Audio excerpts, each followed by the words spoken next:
ओम श्री शक्ति नमः। ओम श्री शक्ति नमः। दैवत मनु की उत्पत्ति और उनके मनवंतर का वर्णन। मार्कंडेय जी कहते हैं, ब्राह्मण पास में मनु का नाम रैवत था। उनकी उत्पत्ति का वर्णन करता हूँ, सुनो। पूर्व काल में ऋतवाक नाम से प्रसिद्ध एक महर्षि थे। उनके बहुत समय तक कोई पुत्र नहीं हुआ। दीर्घ काल के 50 हुआ भी तो रेवती ना नक्षत्र के अंतिम चरण में उसका जन्म हुआ। उन्होंने बालक के जात कर्म आदि संस्कार विधि पूर्वक संपन्न किए। उपनयन आदि आदि भी कराए, किंतु वह सुशील न हो सका। जब जब से उसका जन्म हुआ, तभी से वे महर्षि भी दीर्घ काल व्यापी रोग से ग्रस्त हो गए।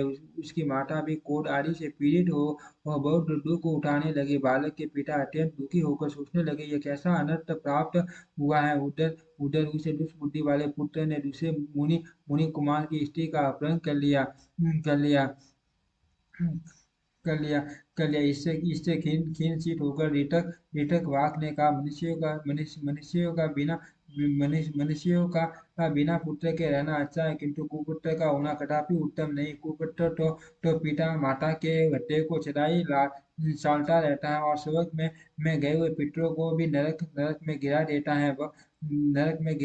वह तो केवल माता पिता को दुख देने के लिए ही होता है। उस पाठात्मा पुत्र के जन्म जन्म को धिक्कार है, जिनके पुत्र सब लोगों को प्रिय, परोपकारी, शांत तथा उत्तम कर्मों में लगे रहने वाले होते हैं, वही धन्य है। मुझे इस जन्म में कुपुत्र के कारण सुख नहीं मिला, और पर लोग से विमुख पड़ा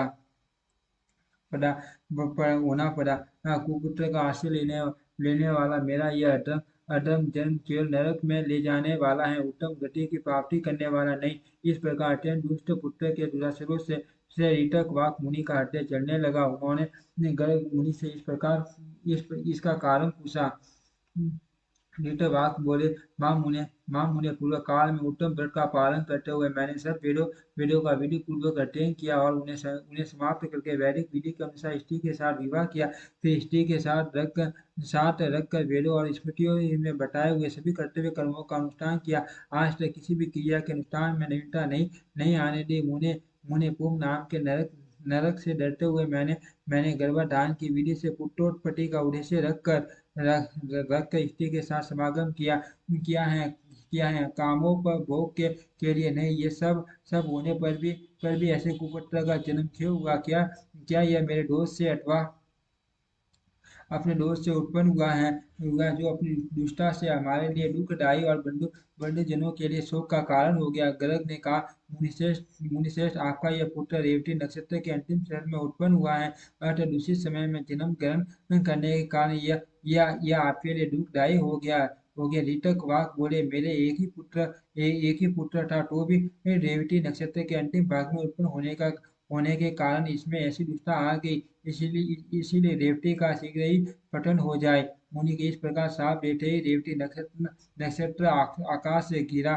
सारा संसार चकित होकर यह दृश्य देख रहा था। वह नक्षत्र कुमुदगिरि के चारों ओर गिर पड़ा। वहां के वन गुफाएं तथा झरने आदि उद्भासित हो उठे। रेवती नक्षत्र के गिरने से कुमुदगिरि का नाम दैवतक पर्वत हो गया। उस नक्षत्र की जो कांति थी, वह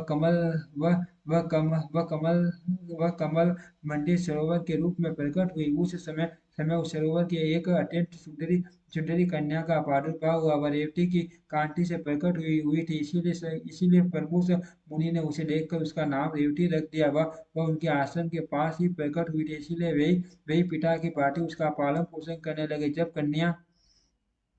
जब कन्या यौन अवस्था में पदार्पण कर चुकी, तब प्रमुख मुनि मुनि उसके लिए योग्य वर पूछने के विचार से ऐसे अग्निशाला में गए। उनके प्रश्न करने पर अग्निदेव ने उत्तर दिया, इस कन्या के स्वामी राजा दुर्गम होंगे, जो महापराक्रम में प्रिय वक्ता और धर्म वसल हैं।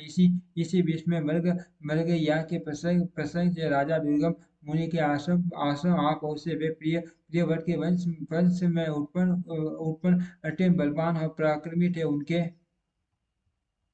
उनके पिता का नाम विक्रमशील था, और वे काली नंदी के गर्भ से उत्पन्न हुए थे। आश्रम में पहुंचने पर जब वे उन्हें ऋषि नहीं दिखाई दिए, तब उन्होंने रेवती को प्रिय कहकर संबोधित किया और पूछा, सुंदरी, बताओ बताओ तो सही, मुनिश्रेष्ठ प्रभु से इस आश्रम में कहाँ गए? मैं उन्हें प्रणाम करना चाहता हूँ। उन्हें अग्निशाला शाला में बैठे हुए थे। वहां से राजा का वार्तालाप वार्तालाप और प्रिय संबोधन सुनकर वे तुरंत ही बाहर निकले। उन्होंने देखा राजर्षि चिन्हों से युक्त महात्मा राजा दुर्गम विनीत भाव से सामने खड़े हैं। उन्हें देखकर मुनि ने गौतम नामक शिष्य से कहा, गौतम, इ, इ, इन इन इन महाराज के लिए अध्यय लाओ। राजा राजा अध्यय स्वीकार करके सब आसन पर जब आसन पर विराजमान हुए, तब मां मुनि प्रमुख ने स्वागत पूर्वक पूछा, राजन, आपके घर सेना खजाना मित्र भृत्य मंत्री तथा शरीर की कुशल तो है ना? राजा ने कहा, सुरवट, आपकी कृपा से मेरे यहाँ सब सब कुशल से हैं। कहीं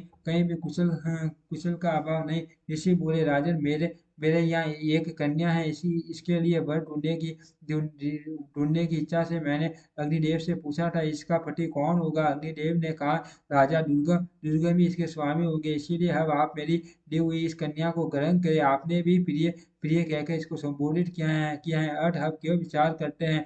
मुनि की बात सुनकर राजा दुर्गम मौन रह गए। तब महर्षि प्रमुख अपनी कन्या का वैवाहिक कार्य संपन्न करने को उद्यत हुए। अपने विवाह के लिए पिता को उद्यत देख कन्या ने विनय से मस्तक झुकाकर कहा, पिताजी, यदि आपका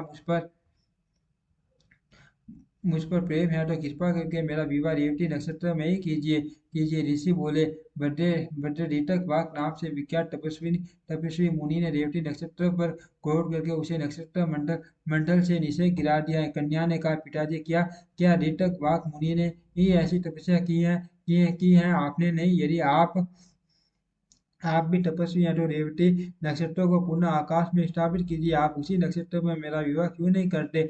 ऋषि बोले, भद्रे, आपका कल्याण हो।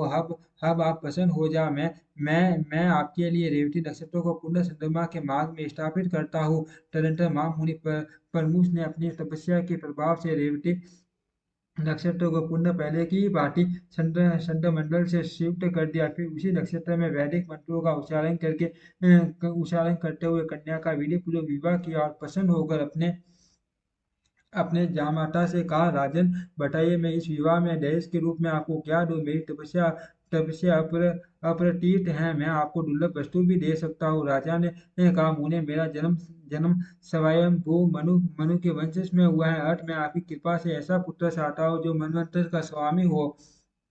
ऋषि बोले, राजन, आपकी यह कामना पूर्ण होगी। आपका पुत्र मनु होकर संपूर्ण पृथ्वी का उपभोग करेगा और धर्म का ज्ञाता होगा। तब राजा उस स्त्री को साथ ले अपने नगर को चले गए। उनसे रेवती रेवती के गर्भ से रावत का जन्म जन्म हुआ, जो सब धर्मों से संपन्न और मनुष्यों से अजय थे। वे सब शास्त्रों के ज्ञाता और वेद विद्या के विशारद थे। उनके मनवंतर में सुमेधा, भूपति, वैकुंठ और अमिताभ, ये चार देवगण थे। इनमें से प्रत्येक गण में 16 देवता थे। इन चारों देवगणों के स्वामी विभु नामक इंद्र थे, जिन्होंने 100 यज्ञों का अनुष्ठान करके इस पद को प्राप्त किया था। इन्हें रोमा रोमा वेद श्री उद्धर बाहु, वेद बाहु सुदामा, पर्जन्य, महामुनि तथा वेदांतों के पारगामी महाभाग वशिष्ठ, ये 60 रैवत मनवंतर के सप्त ऋषि थे। बलबंधु, महावीर, सूर्यस्तवय तथा सत्य आदि रैवत मनु के पुत्र थे। ओम श्री शक्ति नमः। ओम श्री शक्ति नमः। ओम श्री शक्ति